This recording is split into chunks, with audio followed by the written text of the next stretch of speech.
So let's talk about some preparations. Remember the quote from Jean-Claude Carrière: "Imagination is a muscle that needs to be trained daily." In Michael J. Gelb's book, How to Think Like Leonardo da Vinci, he wants the reader to counter-check a list of self-assessments. This list could have been written for us. I keep a journal or notebook to record my insights and questions. I take adequate time for contemplation and reflection. I'm always learning something new. When I'm faced with an important decision, I actively seek out different perspectives. I love reading, I love learning. I learn from little children. I am skilled at identifying and solving problems. My friends would describe me as an open-minded and curious person. I know a lot about other cultures and I'm always learning more. You could say that's a perfect description for someone who's into scriptwriting. It reminds me of an article I once read where a scriptwriter was defined as a mixture of an ecologist, a detective, a gardener, a reporter, a research analyst, a spy, and a voyeur. So what does it mean? Pay attention to the world outside. Awareness is the key word. Let's go back to the beginning. Imagination is a muscle that needs to be trained daily. First, we observe what is going on around us with all our senses, wherever, whenever, whatever. Be interested in everything. Write the things you observe down in your little notebook. Concentrate not only on what you see, but also on what you hear, on sound, smell and touch. And always reflect on the notes you've taken in your journal. As already mentioned in chapter 1, get the box Ways of Tuning Your Senses. Two quotes, one from Andrea Tarkovsky, the other from Andrea Arnold. All creative work strives for simplicity, for perfectly simple expression. And this means reaching down into the first steps of the recreation of life. Andrea Tarkovsky. Quote, "A lot of my filmmaking hasn't come from other films. It comes from life. The things that inspire me are things that I see every day. Sitting on the bus, listening to a conversation, I start to invent stories about people's lives." Andrea Arnold. Fastcompany.com posted a list of 8 daily habits of people who always have great ideas. And Carolyn Gregoire delivers 18 habits of highly creative people in the Huffington Post. Here are the most important ones. They daydream. They observe everything. They take time for solitude. They seek out new experiences and a diversity of experience. They fail up, trial and error. They are constantly curious. They are trying new things. They take risks. They follow their true passions. They lose track of time. They connect the dots. They find connections between seemingly unrelated experiences. They make time for mindfulness, for example, meditation. They look for inspiration in unexpected places. They make slow decisions. They find internal motivation. They start from scratch. They are willing to take risks. And they're open to magic. Second, begin flexing and training your imagination. How? There are many things you can do. Do things, go to places you normally never go. The secret of creativity is curiosity. Attempt a crossword puzzle. Frequent public spaces. Take public transport. Look and listen and people watch. Listen to music. Read or watch the news. Daily newspaper, public radio, evening news. Start collecting interesting news items and evocative images. Visit a library or a second-hand bookstore. Look through scrapbooks. Take up photography. Travel. Find inspiration in other fields than film. Be playful like a child. Visit museums. Start a correspondence with a pen friend in a different country. Use Facebook for this, for instance. Talk to people on the street, start a conversation, be open-minded. Start collecting family stories. We already have one notebook, but you can also have different journals for specific reasons.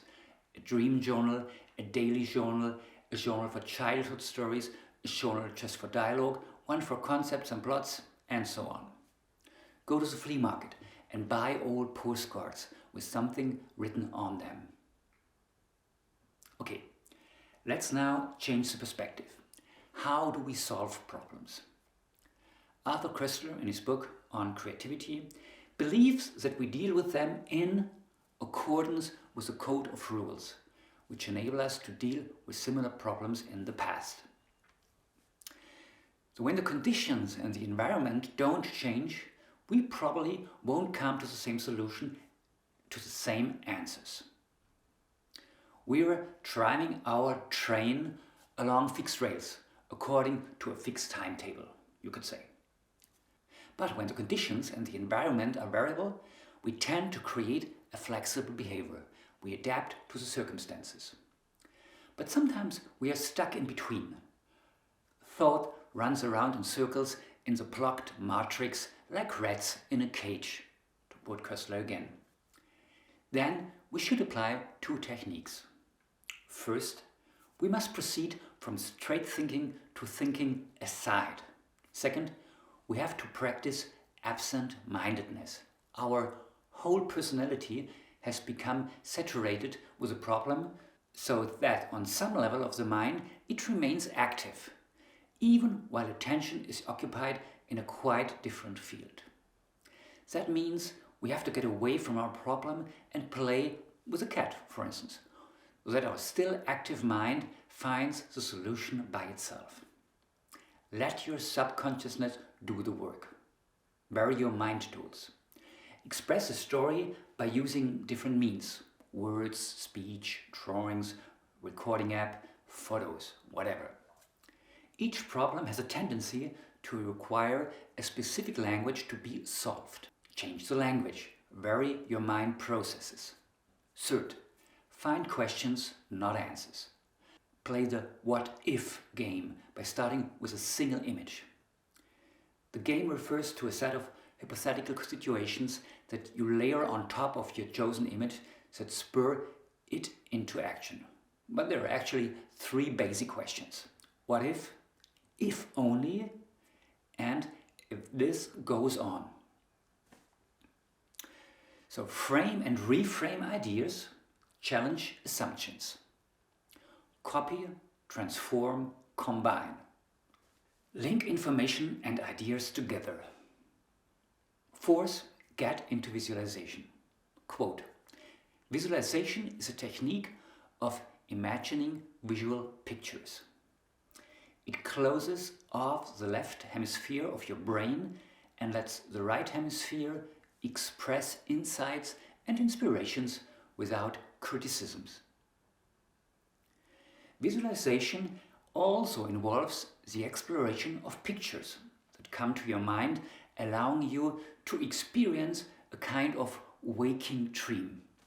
The good thing is, you don't need anything to get into visualization. Some yoga schools, many athletes, and especially dancers use visualization techniques for practicing, performing, and teaching. You visualize the movement, the posture, or the practice before you actually do it physically, or when you can't do it physically because you're ill, or you've got a handicap, or whatever. So what has to be done? Just get comfortable, close your eyes, and begin to relax by breathing deeply. After you feel totally relaxed, start visualizing. Imagine a scenario, a scene at a specific location, an event, yourself as a child, whatever. Just think of it as a daydream, but with your eyes closed. For instance, remember the first time you've been in love with someone, and you were about to imagine the first rendezvous, the first kiss, how it would be. Now combine this technique with what we've been describing above. First, when I said first, You're sitting at a public place, for instance a coffee shop, and you observe what is going on around you. Find two characters sitting nearby. Now visualize them having an argument, or the mother-in-law is arriving, which has consequences, or they both are with their two children who are a bit difficult. Or let the same situations be a comedy. Visualize it. Stephen King, in On Writing, speaks in this context of a building filled with closed doors, and that he had been given leave to open any he liked. To open these doors, that means to find ideas, he introduces the notion of a far-seen place. Anyone has to find or to create this place for him or herself. In his case, it is a basement place, but in the end it can be everywhere. Finally, a side note. Kast, in his book about creativity, comes up with some interesting scientific findings which can be useful for us. If you are repeatedly confronted with situations that clearly go against the expectations of the brain, then your thought patterns will be systematically loosened. The violations of the scheme are by necessity becoming less and less during our lifetime. For a violation of the scheme, first of all, there has to be an activation of the scheme. The unexpected or absurd is not at all equated with complete idiocy. In this case, the brain is not even seduced to try for its thought patterns. It must therefore be realistic, even more familiar. Then the brain operates with a working hypothesis. It looks for meaning because the matching drawers don't fit. Alcohol helps to be creative. And when it comes to multiple choice tests, participants working at a computer in front of a red background perform better than the ones in front of a blue background. Red is for precision. It is sharpening the attention. On the other side, blue is for creativity, originality and fantasy. The more stimuli from the outer world we perceive consciously, the more our fantasy is suppressed by exactly these stimulus. And for the group process counts, according to Pascal, not the IQ of the individual members is decisive. Crucial is the number of women. The more women there are in a group, the more intelligent it becomes. And the social sensibility of the members. The mutual interchange.